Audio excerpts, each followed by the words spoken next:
From Sarasota Memorial and the Deb Kavanaugh Multimedia Studio, this is HealthCast, a healthy dose of information from experts you can trust. Hi, everybody. Welcome to HealthCast. I'm Allison Gottermeyer. Thank you so much for joining us today as we begin with the first of a four-part series addressing nutrition and diet. Today's episode will address nutrition and aging specifically. Our guest today is Laura McElroy, a clinical dietitian here at Sarasota Memorial. Laura, thank you so much for joining us. Thank you for having me. Is malnutrition a big problem amongst the aging population? It is a problem amongst the aging. It's not discussed very often. Malnutrition is when we don't get the right amount of nutrients to promote wellness, which can cause health conditions. 20% of the elderly population is malnourished, and 58% of the population is at risk for being malnourished.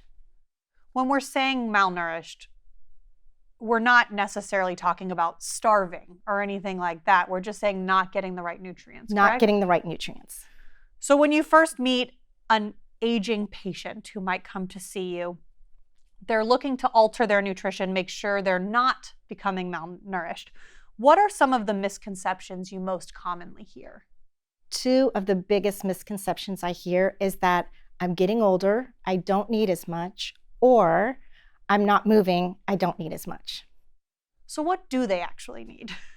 So what we actually need and what we actually know about aging is that we all age at a different rate based on genetics, chronic illnesses, lifestyle. We do lose muscle mass between the range of 2 to 5% for every decade after the year of 30 to 40 years of age. However, as we age, we still do need the same requirements pretty much as when we were younger. So I think the misconception can be as we're aging, we don't need as much, but scientifically we know that we do need adequate nutrition to maintain our health. And do we actually know if nutrition plays any role in that aging? Yes, it actually does. That's a great question. If we're not getting adequate nutrition, we aren't going to age, gracefully. We're not going to promote our cognitive function. And as we're losing that muscle mass, we're also losing the ability to move and interact and just live a healthy lifestyle. What are some of the unique barriers that come with aging and nutrition? Does diet need to be adjusted based on a person's overall health and how they've been aging? There are a lot of unique barriers to the aging population. They can have health conditions, multiple health conditions. They can be on medications or multiple medications. Often we see lack of hunger, lack of thirst, lack of taste, sense of smell. Some of the older population also develop food intolerances, let's say to lactose or glucose, gluten as well. Sometimes in the aging population, we have physical limitations, which can keep us from shopping, preparing food. We might be caring for a loved one, or have limited resources, or just be isolated, socially isolated and not have any family around to help take care of us and or check in on us. So our diet does need to be adjusted based on our own unique circumstances. So it's not a one-fit-all solution. We need to look at what each individual's barriers are and come up with unique solutions. So you mentioned that the aging population might be on medication. Aside from maybe curbing appetite, can medication actually impact what nutritional needs a person has? It can. Short term, most likely it's not going to do that. Long term, there could be some interactions or complications. So I always guide my patients to talk to their provider when they're prescribing the medication, and then continually have that ongoing conversation with that provider if they're going to be on it for multiple years. Can you talk about essential nutritional requirements that can help the aging population? Yes, it's going to be the same as when we're younger, but let's go over them. So we do need carbohydrates, protein, fat, and fluids in our diet. So let's talk about carbohydrates first. They are the preferred energy source of the body. Carbohydrates give us energy, and in doing that, they also help prevent our body from using protein as energy, so we can maintain our lean body mass. And carbohydrates are going to be a wide variety of foods. whole grains, legumes, fruits. I find with the older population, they tend to eat the same things over and over and shop for the same things over and over. So I always encourage them to get a good variety of carbohydrates. Then let's look at protein. Protein, I think, is underestimated in the elderly population. Protein is going to consist of meat, chicken, fish, legumes, soy products, meat alternatives. It can also be in nutritional drinks. I think as we age, we tend to not crave protein as much. It could be hard to chew. It could be expensive. It can be time-consuming to cook. But we do need adequate protein to maintain our lean body mass. So on average, good rule of thumb is individuals need about 1 gram per kilogram of weight of protein. And this is going to vary based on different illnesses. So can I give you an example of, an average woman? So let's take the average woman that weighs 120 pounds. We want to find out her weight in kilograms. So we do that by taking her weight, 120, and dividing it by 2.2. That's going to give us 55 kilograms. And then we'll take the 55 kilograms and times it by 1. So the 120-pound woman is going to need about 55 grams of protein a day. Wow. Protein is measured in grams. So 1 ounce of protein is going to equal 7 grams. It's about the size of a matchbox. 3 ounces of protein is 21 grams, about the size of a deck of cards. So how is our 120-pound or 55-kilo woman going to get in that adequate protein? So if she were to have an egg for breakfast, 3 ounces of protein for lunch, a snack of a yogurt, and 3 ounces of protein at dinner, she'd be at 56 grams for the day, meeting her nutritional needs. So we also want to look at fats. Fats, you want to have like monounsaturated fats, which are the desirable fats, olive oil, avocado, things like that. It is essential to help us metabolize fat-soluble vitamins, A, D, E, and K. Even though that is essential, fats want to be the smallest portion of our diet, so we want to use those in moderation. And then especially important for the elderly, we want to focus on fluids. Adequate hydration and fluids each day can help your heart pump better, can keep your joints lubricated, and prevent UTIs or urinary tract infections. So we really do aim for individuals to have 8 cups a day or 64 ounces of water, juice, and fluid, non-caffeinated beverages. Caffeine tends to naturally dehydrate us. So I think with the older population, sometimes they get busy, they can be forgetful, they're not really thirsty.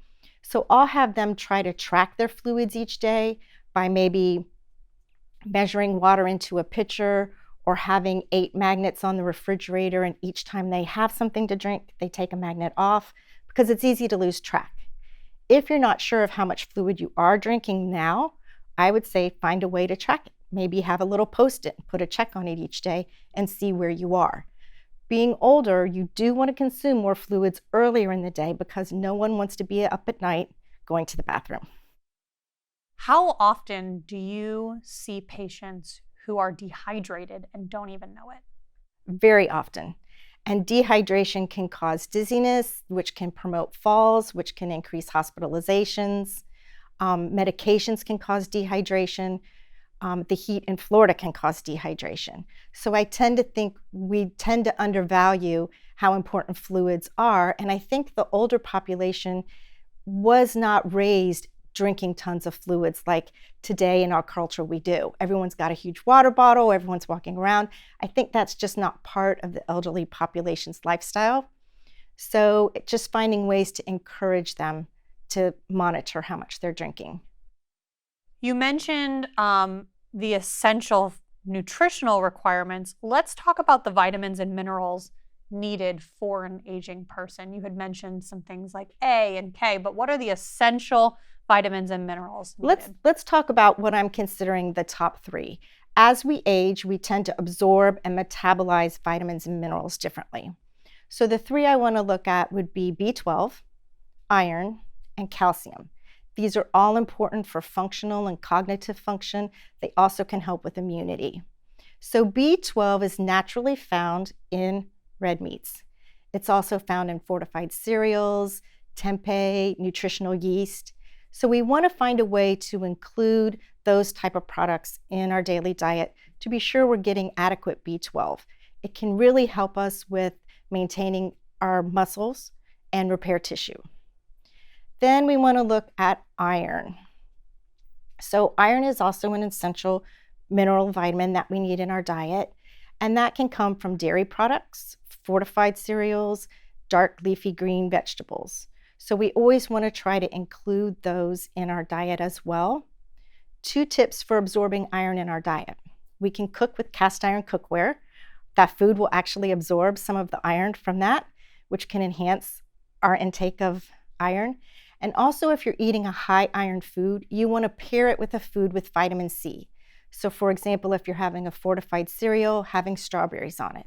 If you're having a steak, maybe having some spinach with it. That can help you increase the absorption of the iron that you're eating. And then you always want to look at calcium. Osteoporosis is the weakening of the bones. We want to prevent that at all costs. We want to keep people mobile. So calcium is going to be found in dairy products, the dark leafy greens again, the fortified cereals. So we want to include those in our daily diet. Nuts as well are a great source of calcium.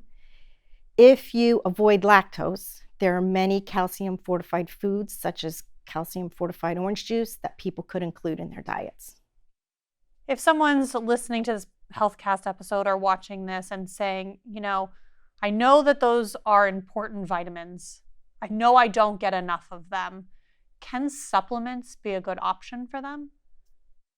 I think supplements, I would prefer a client actually try like a nutritional drink that's going to be well balanced, that have those in them. They can take supplements. So for osteoporosis, a lot of people do take calcium or calcium with vitamin D. B12 and iron you can take as a supplement. Both of those can be very constipating, and you don't want to overdo supplements. So I think sometimes in the elderly population, people get on them and then never quit taking them. So I think like a short-term solution, yes, but you always want to, let your provider know that that's what you're doing. What about those patients who say, as I've aged, I'm just not that hungry? It's not even the people who say, I don't need as much. They're saying, I'm not hungry. I don't feel like I need to force myself to eat. How do you recommend that they make sure they're getting those nutritional and vitamins that they need? Yes, it's really important because we do promote nutrition as a first line of defense. So I hear this quite often. And what I really encourage patients to do is to try to have set meal times, not rigid, but try to say, hey, I'm going to have breakfast by 9 o'clock. I'm going to try to have lunch by 2 o'clock or dinner by 6 o'clock. Your body will self-regulate to when you're eating. So if you're constantly skipping meals, avoiding meals, or just saying, I'm not hungry, I'm not going to have anything, your body doesn't know how to regulate itself. Some of the tips I do tell patients is to having something warm, like a light broth before your meal or a warm tea, can kind of stimulate your appetite. It tells the stomach, hey, food's coming, get ready. One of the other tips I'll tell patients is to, even though hydration is important, not do a lot of fluids with their meals. High fluids, high water, high tea intake at a meal can fill you up. And then you don't get the nutrition out of the food that you're eating. So I do think it's a common problem, but I think you want to try to constantly remind yourself that even a small snack is going to be better than not eating at all. Is there anything else you want to add, or what are the key takeaways that you try to give your patients who are part of this aging population? I think one of the key takeaways would be, nutrition is something we can choose to do for ourselves. Sometimes we can't choose what that food might do in our body, but we can choose to nourish ourselves. And food was meant to be fun. It's meant to be enjoyable. So if they can, have food in social situations or, just make food fun again, have someone help you shop for food if that's a barrier, and then just keep trying to get a variety in your diet. Where can people turn if they want more information? Other resources people could have, talk to their provider.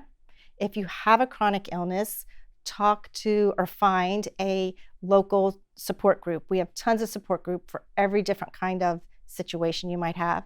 And if you need individual counseling, reach out to our outpatient counseling services. Laura, thank you so much for being with us today and for all this information. Thank you. We encourage everyone in our community to visit smh.com to get the latest from Sarasota Memorial. Have a great day.